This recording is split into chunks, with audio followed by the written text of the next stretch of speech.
Coupé. Alors, ça va? Bien voir.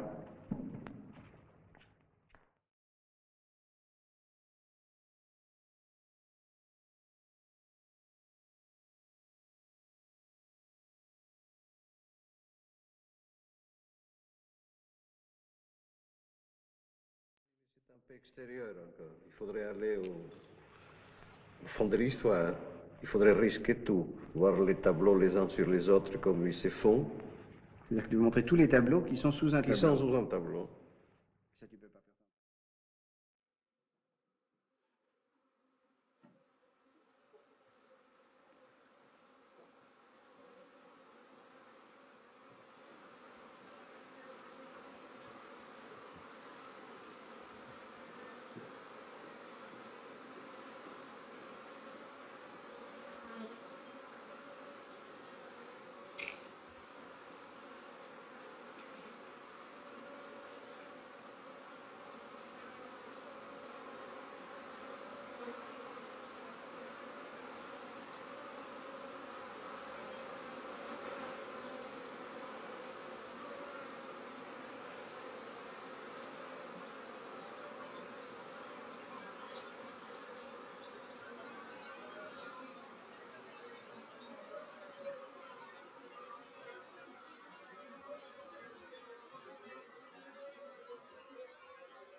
C'est sans doute l'état que j'essaie de rejoindre quand j'écris.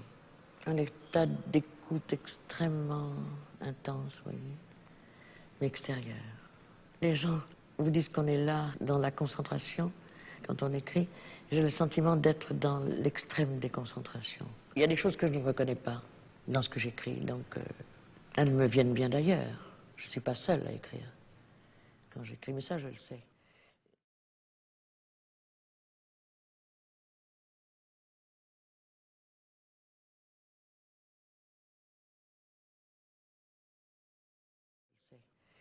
La prétention, c'est de croire qu'on est seul devant sa feuille, alors que tout vous arrive de tous les côtés.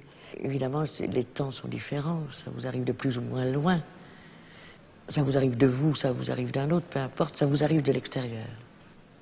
Ce qui vous arrive dessus, dans l'écrit, c'est sans doute tout simplement la masse du vécu, si on peut dire tout simplement. Mais cette masse du vécu, non inventoriée, non rationalisée, et dans une sorte de désordre qui est tous les jours un désordre originel. On est hanté par son vécu, mais il faut le laisser faire.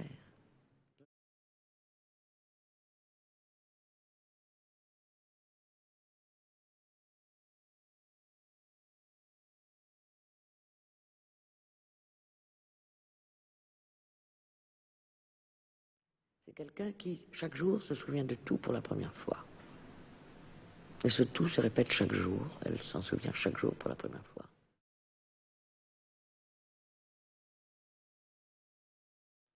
Comme s'il y avait des gouffres insondables d'oubli. Elle ne s'habitue pas à la mémoire, ni à l'oubli d'ailleurs.